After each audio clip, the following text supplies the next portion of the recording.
నమస్కారం. ఈనాటి వివరణకు స్వాగతం. భయంతో పారిపోయిన ఒక మామూలు మనిషి ఏకంగా దేవునితోనే పోరాడే స్థాయికి ఎలా ఎదిగాడో ఎప్పుడైనా ఆలోచించారా?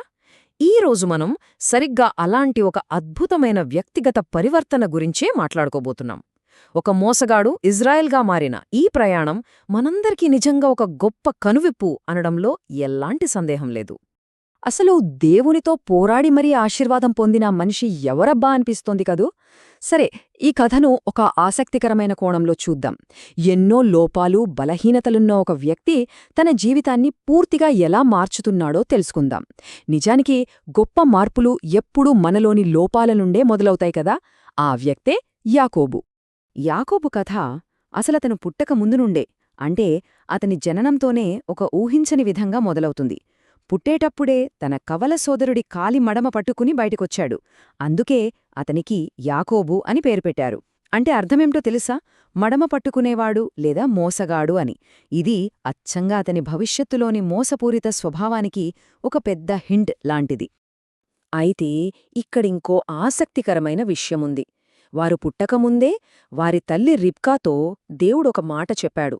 అదేంటంటే, ఆమె గర్భంలో ఉన్న 2 పిల్లలు 2 పెద్ద జనాంగాలకు ప్రతీక అని. అంతేకాదు, పెద్దవాడే చిన్నవాడికి సేవ చేస్తాడని. ప్రాచీన కాలంలో ఇది ఎంత విప్లవాత్మకమైనదో మనమర్థం చేసుకోవచ్చు. బహుశా ఈ వాగ్దానమే యాకోబు మనసులో బలంగా నాటుకుపోయి ఎలాగైనా దాన్ని దక్కించుకోవాలనే ఆరాటానికి దారితీసి ఉండొచ్చు. ఈ 2 సోదరుల మధ్య ఉన్న తేడా చూస్తే ఆశ్చర్యం వేస్తోంది. ఒకవైపు చూస్తేనేమో పెద్దవాడైన ఏశావు ధైర్యవంతుడైన వేటగాడు, ఎప్పుడూ బయట తిరిగే రకం. ఇక రెండవ వైపు యాకోబు ప్రశాంతంగా ఇంట్లోనే ఉంటూ వ్యూహాలు పన్నే రకం. ఈ 2 స్వభావాల మధ్య ఉన్న ఈ వ్యత్యాసమే కథను ఒక ఊహించని మలుపు తిప్పుతోంది. సరే, అసలు మొదటి మోసం ఎక్కడ జరిగిందో చూద్దాం. ఒకరోజు ఏశావు అడవి నుండి ప్రాణం పోయేంత ఆకలితో వస్తాడు. సరిగ్గా ఆ సమయంలో యాకోబు ఇంట్లో పప్పు వండుతూ ఉంటాడు. ఇంకేముంది, ఆ ఒక్కపూట భోజనం కోసం ఏశావు తన అత్యంత విలువైన జన్మహక్కును యాకోబుకి అమ్మేస్తాడు.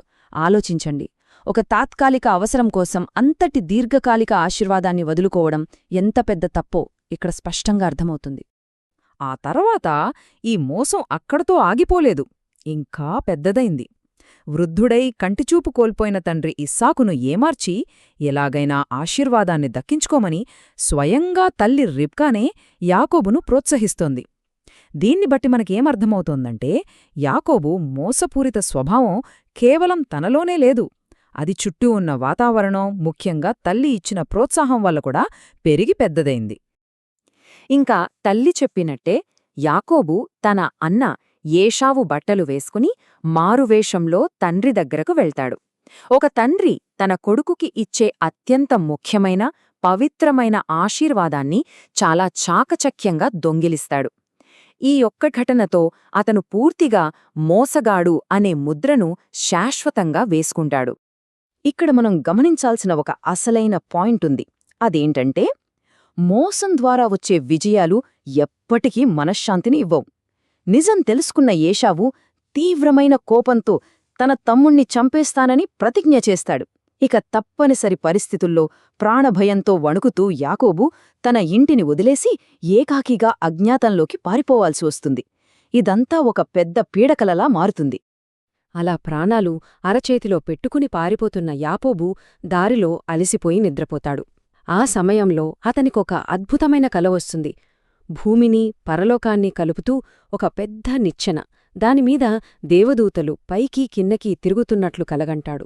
నిజానికి మనమత్యంత చీకటి సమయాల్లో ఒంటరిగా, భయంతో ఉన్నప్పుడే దైవిక కృప మనకు తోడుగా నిలుస్తుంది అనడానికి ఈ కలే ఒక అద్భుతమైన ఉదాహరణ.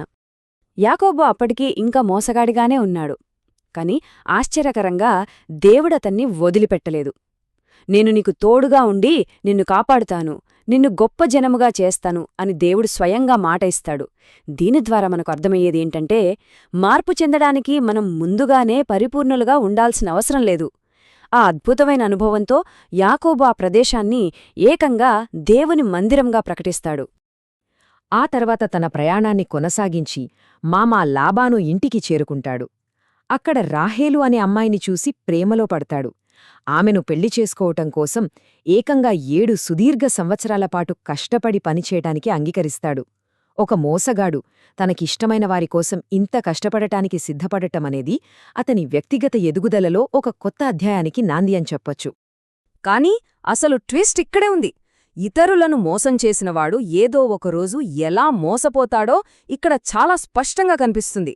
పెళ్లిరోజు రాత్రి మామ లాబాను యాకోబును దారుణంగా మోసం చేస్తాడు. రాహేల్కు బదులుగా ఆమె అక్క లేయాను ఇచ్చి పెళ్లి చేస్తాడు. తాను తండ్రిని మోసం చేసిన దానికి ప్రతిఫలం ఎలా ఉంటుందో ఈ అనుభవం ద్వారా యాకోబుకు ప్రాక్టికల్గా తెలిసొచ్చింది. ఇక్కడ ఈ కాలక్రమాన్ని ఒకసారి చూస్తే యాకోబు తన అజ్ఞాతవాసంలో ఎన్ని కష్టాలు పడ్డాడో మనకర్థమవుతుంది. తను చేసిన మోసానికి మూల్యం చెల్లిస్తూ రాహేలు కోసం మళ్ళీ ఇంకో 7 ఏళ్లు అంటే మొత్తం 14 ఏళ్లు కష్టపడతాడు. ఈ సుదీర్ఘకాలం అతనిలోని అహంకారాన్ని పూర్తిగా కరిగించేస్తుంది. తన వ్యక్తిత్వాన్ని తీర్చిదిద్దుతుంది. చివరకు ధైర్యం తెచ్చుకుని గతాన్ని వెనక్కి నెట్టి తన ఇంటికి తిరుగు ప్రయాణం మొదలుపెడతాడు. దశాబ్దాల తర్వాత తాను ఏ గతాన్నైతే వదిలేసి పారిపోయాడో మళ్ళీ అదే గతాన్ని ఎదుర్కోవాల్సిన సమయం వస్తుంది. తాను ఘోరంగా మోసం చేసిన సొంత అన్న ఏశావును కలవాలి.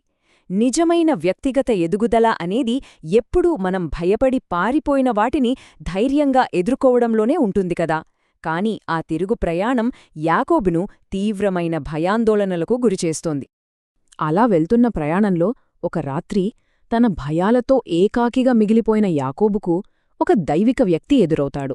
ఇంకేముంది, ఆ రాత్రంతా అంటే తెల్లవారే వరకు ఆ వ్యక్తితో శారీరకంగా, మానసికంగా యాకోబు భీకరంగా పోరాడతాడు. ఇది నిజానికి బయట వ్యక్తితో చేసిన పోరాటం కంటే తనలోని భయాలతో, గతం తాలూకు అపరాధ భావనతో చేసిన తీవ్రమైన పోరాటంలాంటిది. ఈ పోరాటమే అతని వ్యక్తిగత ఎదుగుదలకు అసలైన పరాకాష్ఠ. ఈసారి దొంగచాటుగా ఆశీర్వాదాన్ని లాక్కోవాలని అతను ప్రయత్నించలేదు.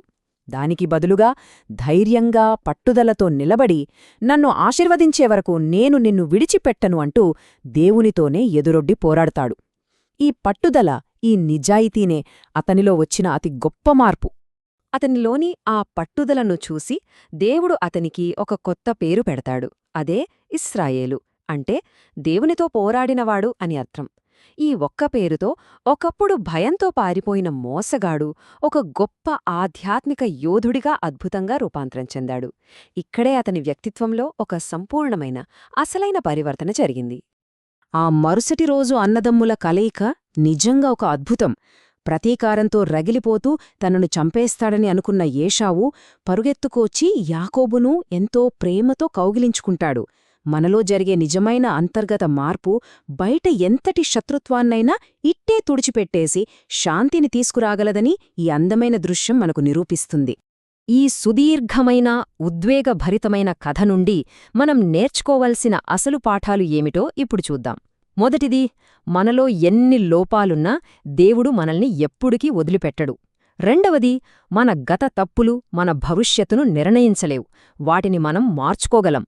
ఇక మూడవది, నిజమైన పశ్చాత్తాపం మరియు పట్టుదల ఉంటే ఎంతటి కష్టమైన పరిస్థితులైనా గొప్ప ఆశీర్వాదాలుగా మారతాయి. ఈనాటి వివరణను ముగించే ముందు మనమొక్కసారి మనసుపెట్టి ఆలోచించాల్సిన విషయం ఒకటుంది. కేవలం ఒక మోసగాడిగా తన జీవితాన్ని ప్రారంభించిన వ్యక్తి తనను తాను పూర్తిగా మార్చుకుని ఇజ్రాయెల్ స్థాయికి ఎదగగలిగినప్పుడు, దైనందిన జీవితంలో ఎదురయ్యే మన సొంత పోరాటాలను జయించి మనం ఇంకెంతటి గొప్ప మార్పులను సాధించగలమో కదా. యాకోబు ప్రయాణం మనందరి వ్యక్తిగత ఎదుగుదలకు నిజంగా ఒక అద్భుతమైన స్ఫూర్తి. మరెన్నో ఆసక్తికరమైన అంశాలతో మరో వివరణలో మళ్ళీ కలుద్దాం.